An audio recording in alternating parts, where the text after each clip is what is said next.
Hola chicos, bienvenidos a mi canal. En esta ocasión vamos a hablar acerca de cómo vamos a diseñar los ensambles para cajones, es decir, cómo vamos a realizar su estructura. En el video anterior habíamos hablado de cómo nosotros vamos a obtener las medidas de esos cajones. Pues bien, ahora vamos a analizar cómo vamos a estructurar esos cajones y por qué vamos a hacer lo que vamos a hacer. Bien, es hora de continuar. Existen diferentes tipos de ensambles estructurales en los cajones. A continuación les voy a mostrar los siguientes. Podemos apreciar que tenemos dos tipos de cajones, aparentemente ambos son iguales. Sin embargo, aquí hay un ensamble que está mal hecho a propósito y un ensamble que está bien hecho. Si quieren ustedes pueden pensarlo. Si es que ustedes lo saben, ya sabrán cuál está mal ensamblado y cuál sí está bien ensamblado. Bien, el ensamble de la izquierda es el ensamble de estructura correcto. Y el ensamble de la derecha es el ensamble de estructura incorrecto. Pero ¿por qué uno es correcto y el otro es incorrecto? Bien, vamos a analizar ello. Tenemos que entender que un ensamble de estructura de cajón es incorrecto por la siguiente razón. Tenemos un frente de cajón. Este frente, como ustedes pueden apreciar en la imagen, va a depender de lo siguiente. Ustedes pueden apreciar que este frente de aquí está dependiendo el ancho de su cajón básicamente de los laterales.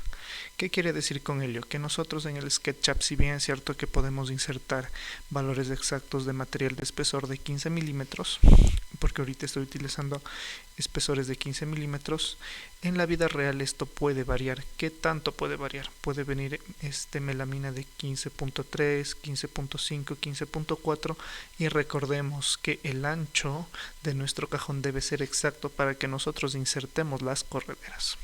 Es lo que les comentaba, el espesor suele variar en ocasiones, es decir, que si pedimos un material con un espesor de 15 milímetros, este podría venir de 15.5. Al nosotros estar utilizando los laterales con esta configuración, por ejemplo, quisiéramos que tuviera un ancho de 500 milímetros, sin embargo, si viene de 15.5 milímetros y dependemos en este caso del espesor de los laterales, lo más seguro es que nuestro cajón nos quede de 501 milímetros más, porque habrá ganado ya 1 milímetro debido al medio milímetro que va a adquirir a cada lado del cajón. Es por ello que este ensamble está mal hecho. Como les comentaba, al depender de los laterales para obtener el ancho requerido, la falla de 0.05 milímetros podría convertirse en una falla de exactitud al momento de instalar las rieles. Es por eso que este tipo de ensamble está incorrecto. El otro está correcto por la siguiente manera. Ustedes pueden apreciar que nuestro frente de cajón se va a ubicar en esta parte de aquí y los laterales se van a ubicar atrás del final de mi frente de cajón. ¿Qué gano con esto? Gano que yo voy a dar una medida exacta, es decir, que si yo dijera que me cortaran mi material de 500 milímetros de ancho, esto va a tener 500 milímetros de ancho y al no depender del espesor de los laterales, lo que va a pasar es que mi cajón va a quedar exactamente armado a la medida que yo solicité y a la medida que voy a dibujar en el SketchUp. ¿Cómo se arma entonces el cajón? Los tornillos, en este caso representados por este círculo azul, van a seguir la línea roja, van a ser insertados de esta manera por los frentes para yo poder realizar mi ensamble.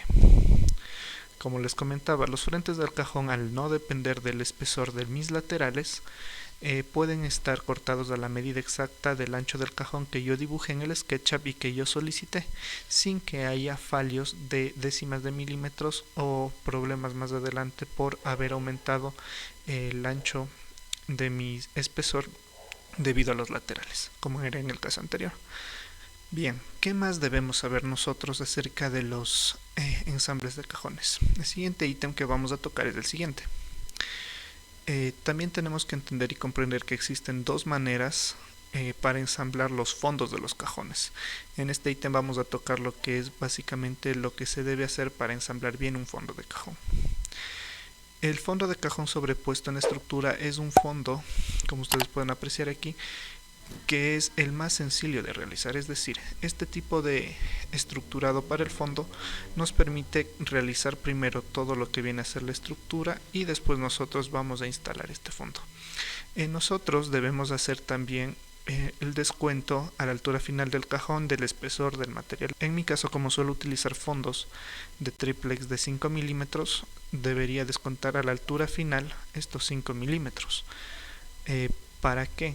Para que la altura de mi estructura se sume estos 5 milímetros y quede la altura que yo requiero.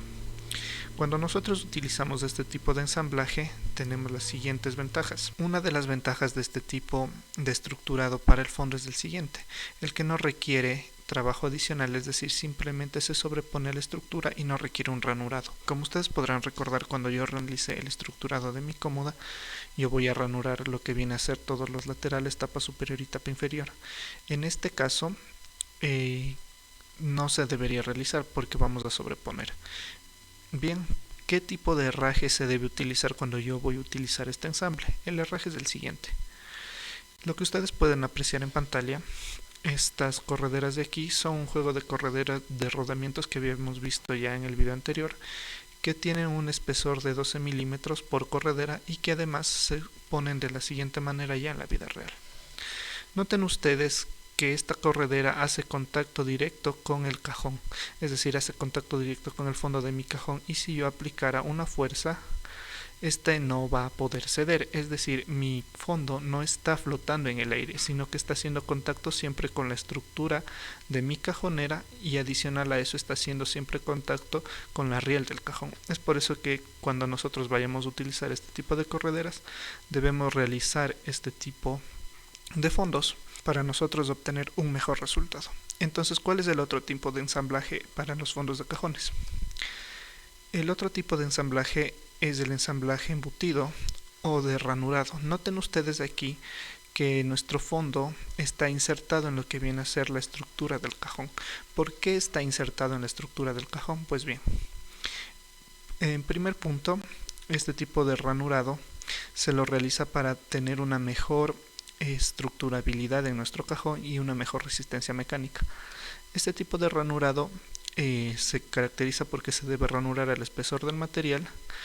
También se caracteriza porque es un ensamble que genera más resistencia estructural al cajón, como les mencionaba. Sin embargo, al nosotros estar realizando ranurado en cada estructura, es decir, en todas las partes que componen al cajón, toma más tiempo y nos demoramos mucho más tiempo en ensamblar este tipo de cajones. Sin embargo, este tipo de configuración para mi fondo es indispensable cuando estemos utilizando las rieles telescópicas de tipo push. ¿Por qué?